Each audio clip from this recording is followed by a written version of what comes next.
Çox ləzzətlidir. Əminliklə deyirəm ki, ən dadlı bilinçik reseptidir. Bunun üçün sizə lazım olacaq ərzaqlar 3 ədəd yumurta. Ölçüsü 200 ml olan stəkanla bərabər 3 stəkan süd və 1 stəkan su. 1 çay qaşığı duz və 1 çay qaşığı yarım da şəkər tozu. 6 xörək qaşığı duru yağ əlavə edib mikserlə yaxşıca qarışdırırıq. Yenə də 200 ml ölçüdə un əlavə edirik. Unu ələkdən keçirməyimiz vacib şərtlərdən biridir. Mən ondan 3 stəkan yarım istifadə elədim, amma siz aparana qədər istifadə edə bilərsiniz.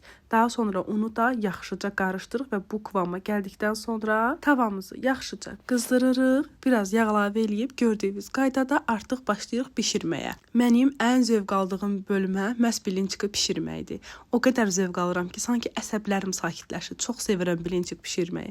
Gördüyünüz qaydada bişir, çeviririk. Daha sonra eyni qaydayla digərləri bişiririk. Burada mən sizə bilinçiki yaxından göstərirəm. Görün nə gözəldir, nazikdir. Əsl istədiyim kimi heç sevmirəm qalın bilinçikləri. Bu qədər ölçüdən təxmini 40-a yaxın bilinçik çıxmışdı və mən artıq başlayıram bilinçikin içliyini hazırlamağa. Gördüyünüz kimi toyuğun döşətin xırda-xırda, bacardığınız qədər xırda-xırda doğrayırsınız. Daha sonra qızğın yağa əlavə eləyib, üzərinə duz da əlavə eləyirsiniz. Tam istədiyiniz kimi suyu çəkilib qızarandan sonra yığırsınız digər qaba.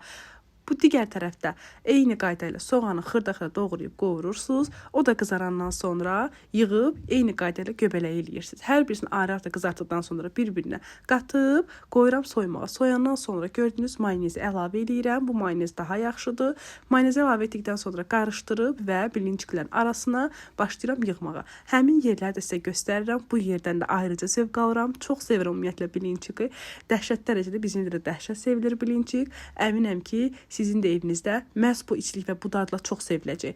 Düzdür, ciyərlə, tvaroqla da qəşəng olur, amma mən deyərdim ki, bu ayrı bir daddır. Çalışın ki, siz də eləyin. Belə halda da eləyib evə qoya bilərsiniz. Yumurtaya batırıb, adi qaydını qızartıram. Eynən belə yumurtaya batıb, daha sonra suxaykada vurub, belə bu suxayını da qoya bilərsiniz. Belə deyirəm, adi qaydalarını da eləyirəm. Hər ikisinin ayrıca özünə görə dadı var, amma mən ənəvi üsulunu elə bu qaydana daha çox sevirəm bilinçikləri. Gördüyünüz kimi, xına kimi qızarandan sonra artıq yığırıq salfetkanın üzərinə, öz yağını çəkir. İsti-isti ayrı ləzzəti var, soyanda ayrı ləzzəti var. Mən daha çox evdə sonradan qızdırıb da yeyirəm. Evdən gündəlik çıxanda da, hər hansı işə gedəndə də sumkaya qoyub aparmaq üçün də əladır və içində göstərirəm sizə.